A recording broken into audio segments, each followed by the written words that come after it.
Hello and welcome to Redmen TV. It's Jonathan here after a nice and comfortable, for a change, 2-0 victory over Liverpool reserves. Great to get the result, especially given the build-up to the play. Rafa did us a favour up north earlier on. So the question was, going into this game, could we push on? Could we continue on? And yes, we bloody could. Great, comfortable for a strange, for almost a weird feeling. Like it's been a while since I've enjoyed a game with relative ease like that. We started the game pretty well. I thought Southampton were particularly poor, but we got in their faces straight away. We were really right from the off. You could see we got in their faces, pushed up really high, especially with the front three players. And you know, it's straight away. It's what the goal that we score, after 4 minutes or something like that. It's almost a simple goal. They have a set piece. The ball goes back to Van Dijk. He nods it back to Karius. Karius pings it out to Chamberlain. Chamberlain plays over the top. Defensively, it's not the best in the world. They had a wobble just before that as well. It had been coming. Ball comes across to Bobby. It's Salah. It goes to Salah. Then it's Bobby, and it's 1-0. And you know, away we go. And you know, we're in dreamland really.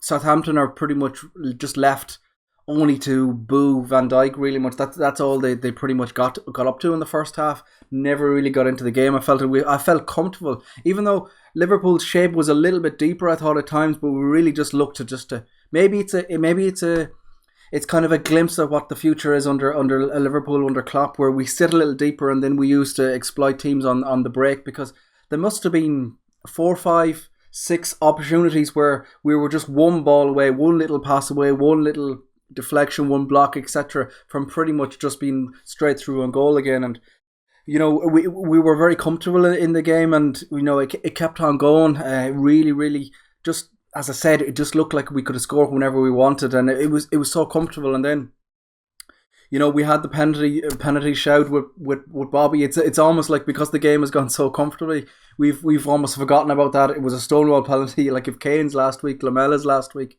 is a pen, that's definitely a pen again. Like he's cut around the neck. But you know, we just keep on going, and thankfully it didn't matter come the end of the game. You know, the second goal then, like, it's just absolute magical. You could watch that goal, like it's almost like football porn. You could watch that goal over and over and over again.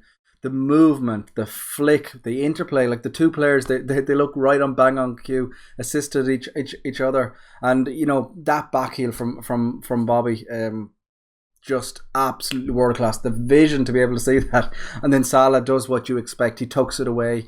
Place goes crazy. Every Liverpool supporter in the world is singing singing his song. The Egyptian king is it's just choruses of that are all around the world, and you know, we've all of a smile on our face. What I loved as well with Bobby, as soon as Salah tucked it home, he almost went for his shirt to take it off. It's like he just can't help himself, even if he doesn't score. But it was a beautiful assist, and you know, those two players are, you know, they're bang on red hot form. And you know, the argument is for a different day really. But you know, I'd said tongue in cheek at the time, if only we had a proper striker up front. You know what you're getting, and the stats that you're seeing from Bobby and from Salah combined, they're just smashing every record between them, you know. And you watch Bobby as well, his work rate, and it's not like he's running back for the sake of running back just to make it look like he's doing something. There was one clip there in the first half, I remember, he's coming back, he's in the midfielder's face, he's tackling the ball away, he's putting in proper tackles. And you know, I don't think we realise how lucky we are to have in front. You know, during the summer especially, it was all these, you know, high glory strikers, your Lacazettes, Moratas, etc. were all linked, and people were very disappointed and very vocal that we didn't get them. And you know, Bobby is just answering them, and then you know, the form that Salah is in, it's just incredible. And you know, the game was weirdly, as I said many times, and I keep repeating myself, it was so comfortable. I felt like if we needed to, we could have, you know, gone on and scored another couple of goals. There was only one little phase of play, maybe halfway through the first half, where I felt a little bit uncomfortable. Both fullbacks didn't cover themselves in glory at times during that little mini phase. Trent especially was all over the place there for a couple of plays. Karius doesn't cover himself in glory either. We're one punch away, but then you know, he makes a couple of very good saves. The one at the near post where he does the starship. Another one flicked over from a header from a corner. he's starting to look comfortable on the ball, and as you can see from the first goal, how great is it to have a keeper that can just bowl the ball out and help our counter play. Now, he did do one poor one where he gave it away, so it's very much a work in progress. But the question marks about Karius are starting to, those little mumblings that you hear for the short term animals are starting to disappear, and you can tell he's a bit more confident. Like Van Dijk is just going to be colossal in front of him. He's winning every header. He just looks so confident, so assured on the ball.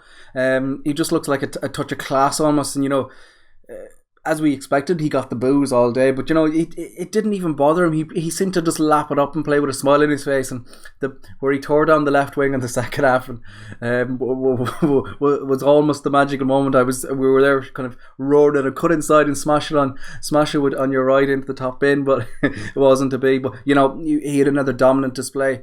The front three, Bobby and Salah will probably get all the headlines, really, just because the fact that they were so good and they were so involved in both goals. But I thought Mane as well had a decent game. He just needs a goal. There's a couple of moments where he's just a little bit off. He had a couple of opportunities. The second half we had a couple of opportunities. Mane had one or two. Salah had a few as well. You're just waiting for him. We had a couple of times where we just cut through their defence with relative ease, and you're just waiting, and you're almost waiting for the goal to come. Now, it never did. It felt like if we needed to, we probably could have pushed it on a bit, but you probably saw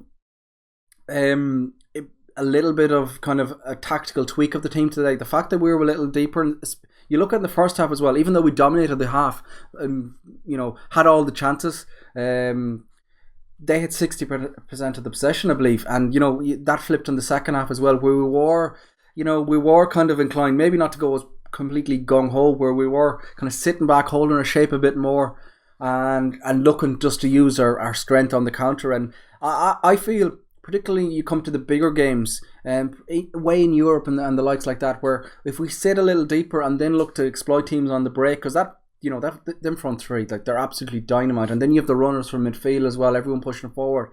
It's definitely a style of football that'll probably help, and it definitely helps out our defence as well when we're not as completely gung-ho and as comfortable as you can get. Southampton looked completely out for ideas. Their fans were getting on their backs. They're a mess at the moment. They really are. But look, a comfortable performance from the Redmen today in the orange. But Salah and Bobby, just an absolutely joy to watch. And we're set up nicely now for Wednesday night for Porto. Let's hope it's a nice Valentine's Day with our beautiful bird on a romantic trip away to Portugal. So let's hope we get the job done there. No real injuries, thankfully, and Klopp, one last shout out before we wrap it up. Klopp taking the piss with the substitute, trying to get as many former Southampton players on just to try and cheese everyone off. But comfortable performance, and all in all a great day. As thanks to shout out to Rafa as well up north. But there we are, folks. That's been my match reaction. Make sure you give this video a thumbs up. Make sure you subscribe to the Redmen TV, and we'll talk to you all very soon. Up the Reds!